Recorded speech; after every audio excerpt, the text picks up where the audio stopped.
The Shutter Island. In 1954, U.S. Marshal Teddy Daniels arrives at Shutter Island, home to Ashecliffe Hospital for the Criminally Insane. It's an imposing place, isolated by the sea, with a storm brewing on the horizon. Teddy is there to investigate the disappearance of Rachel Solando, a patient who vanished from her locked cell under mysterious circumstances. He's joined by his new partner, Chuck Hull, a friendly, easygoing man who seems eager to prove himself. From the moment they step onto the island, things feel off. The staff is polite but guarded, and the patients watch them with unsettling intensity. Dr. John Colley, the hospital's chief psychiatrist, explains Rachel's case. She was institutionalized after drowning her 3 children.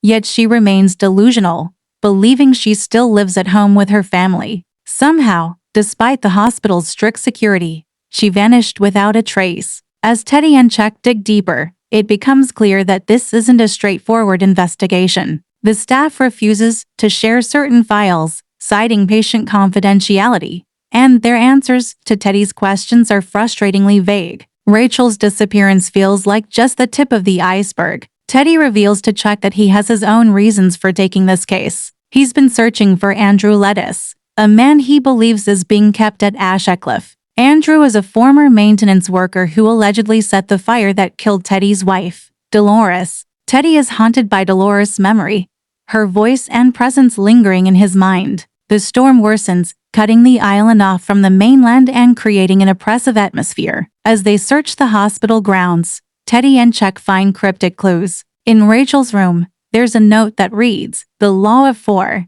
who is 67. Teddy becomes obsessed with deciphering its meaning. He's convinced it points to a hidden 67th patient, someone the hospital is trying to cover up. Their investigation takes them through the labyrinthine hospital, the shadowy cliffs, and even the restricted Ward C, where the most dangerous patients are housed. The deeper they go, the more the lines between reality and illusion blur. Teddy begins to experience strange, vivid dreams of his wife, who warns him to leave the island. He also has flashbacks to his time as a soldier liberating Dachau, memories that seem to blend with his current reality. Chuck, initially the voice of reason, begins to share Teddy's suspicions. They theorize that Ashecliffe is conducting sinister experiments on its patients' mind control, lobotomies, and other horrors, and that Andrew Lettuce is at the center of it all. Then, in a shocking twist, Rachel is found alive, wandering the grounds. But when Teddy speaks to her, her ramblings raise more questions than answers.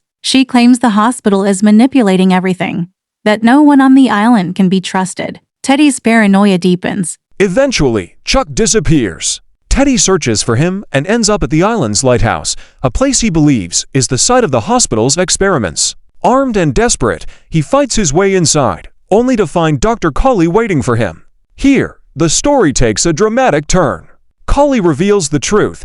Teddy isn't a U.S. Marshal investigating a case. He's a patient at Ashecliffe, committed after murdering his wife, Dolores. The woman he loved had drowned their children in a fit of madness, and Teddy, or rather, Andrew Lettuce, killed her in a blind rage. Unable to face the truth, he created an elaborate fantasy where he was a hero, hunting for the man responsible for his pain.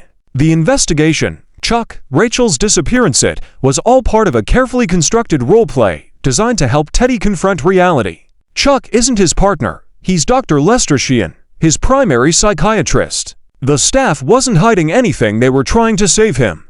At first, Teddy resists, clinging to his fabricated identity. But as Colley lays out the evidence and forces him to recall the past, the memories flood back. He collapses under the weight of the truth. In the days that follow, Teddy appears to accept his reality. But in a heartbreaking final scene, he asks Chuck a cryptic question: is it better to live as a monster or die as a good man? It's unclear whether Teddy has regressed or chosen to feign ignorance to escape his guilt. As he willingly walks toward a lobotomy, his fate is left hauntingly ambiguous.